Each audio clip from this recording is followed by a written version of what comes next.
단국대학교가 학생들의 반대를 무릅쓰고 신영철 전 대법관의 석좌 교수직을 유지하기로 했습니다. 단국대 학생들은 촛불 집회 재판 부당 개입 이력이 있는 신 전 대법관을 교수로 받아들일 수 없다고 주장해왔습니다. 익명의 교수는 신 전 대법관이 낙하산 인사라고 그 의혹을 제기하기도 했는데요. 하지만 학교 측은 임용을 철회할 수 없다면서 대신 학생들과 신 전 대법관이 만나는 일을 최소화하겠다고 밝혔습니다. 이 사안을 취재한 성지훈 기자 연결하겠습니다. 성지훈 기자. 네, 성지훈입니다. 네, 단국대 학생들이 신 전 대법관의 임용을 반대하는 활동을 했다고 하는데요. 어떤 일이 있었는지 전해주시죠. 네, 오늘 단국대 학생 100여 명이 학내에서 집회를 열었습니다.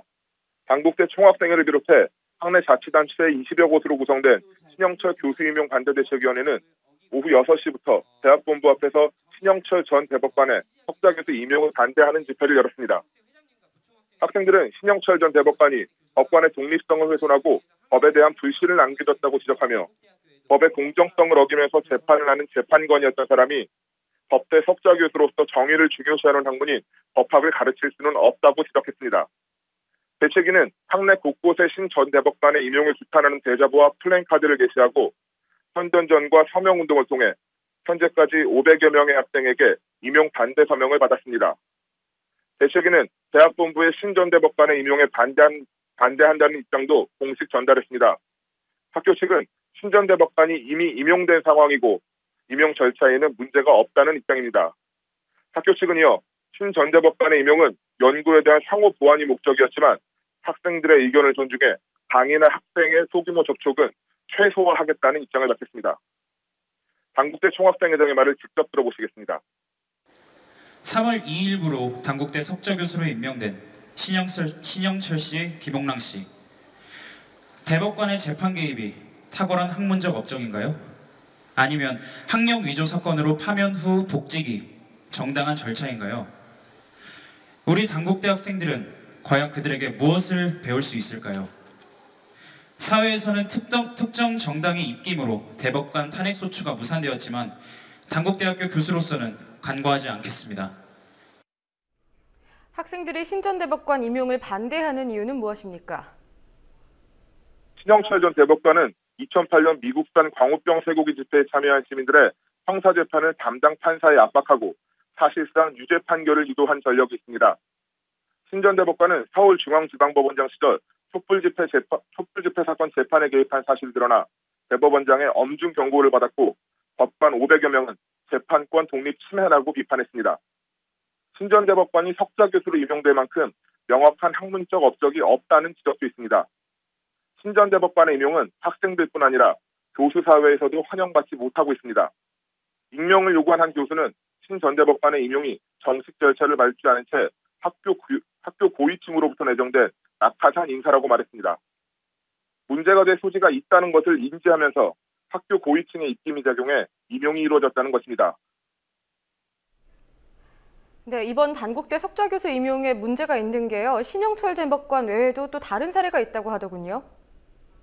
네, 단국대 학생들은 신영철 전 대법관과 함께 석좌 교수에 임용된 김옥랑 교수 역시 자격미달 교수라고 지적합니다.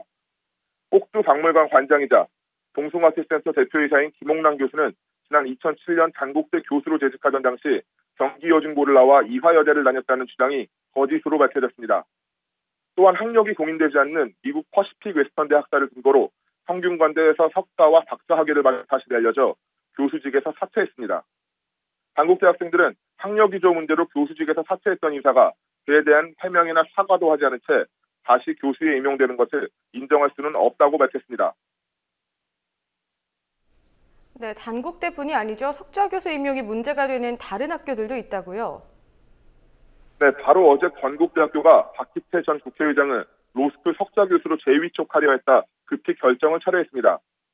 건국대는 박 전 의장의 재위촉은 기존 석좌 교수에 대한 예우였다며 사회적 논란 하나로 재위촉을 철회할 수 없다는 입장이었지만 논란이 커지자 어제 결국 재위촉을 철회했습니다. 박 전 의장은 강원도 원주시에 있는 한 골프장에서 여성 캐디를 강제로 추행해 지난 2월 춘천지방법원 원주지원으로부터 징역 6개월에 집행유예 1년, 성폭력 치료 강의 40시간 수강을 선고받았습니다. 그보다 앞서선 이완구 국무총리의 황제 특강 석좌 교수 논란이 있었습니다. 이 총리는 우송대 석좌 교수로 일하면서 시간당 1,000만 원에 달하는 고액급여를 받았습니다. 이 총리의 인사청문회 당시 새정치민주연합의 김경엽 의원은 이 총리가 충남도지사 퇴임 한 달 만에 우송대 석좌 교수로 채용됐고 6차례 특강을 하고 급여로 6천만 원을 받았다는 사실을 지적하며 황제 특강이란 말이 무색치 않다고 비판했습니다. 이 밖에도 기동민 전 서울시 정무부 시장과 권오중 전 서울시 정무수석이 서울시립대의 초빙 교수로 임명되면서 시립대에서 월 500만 원 이상 급여를 받고 있는 것으로 알려져 박원순 시장의 낙하산 인사 비판을 받았습니다. 영국, 미국의 대학들에서 시작된 석좌 교수 제도는 각 분야에서 학문적 성취를 이룬 당대의 석학을 영입하려는 목적으로 도입됐습니다. 하지만 1985년 시작된 한국의 석좌 교수 제도는 그 티주에서 많이 벗어나 있다는 지적을 받습니다. 국공립대학의 석좌 초빙 교수 가운데 3분의 1은 학문과 거리가 먼 정, 관, 재계, 군 출신이고 그중 60%는 강의도 하지 않습니다. 학계에선 석좌 교수가 실제로 연구 성과와 교육의 목적보다는 낙하산 보훈이나 총장의 로비 창구로 이용되는 사례가 대부분이라고 지적했습니다. 국민TV 뉴스 성지훈입니다.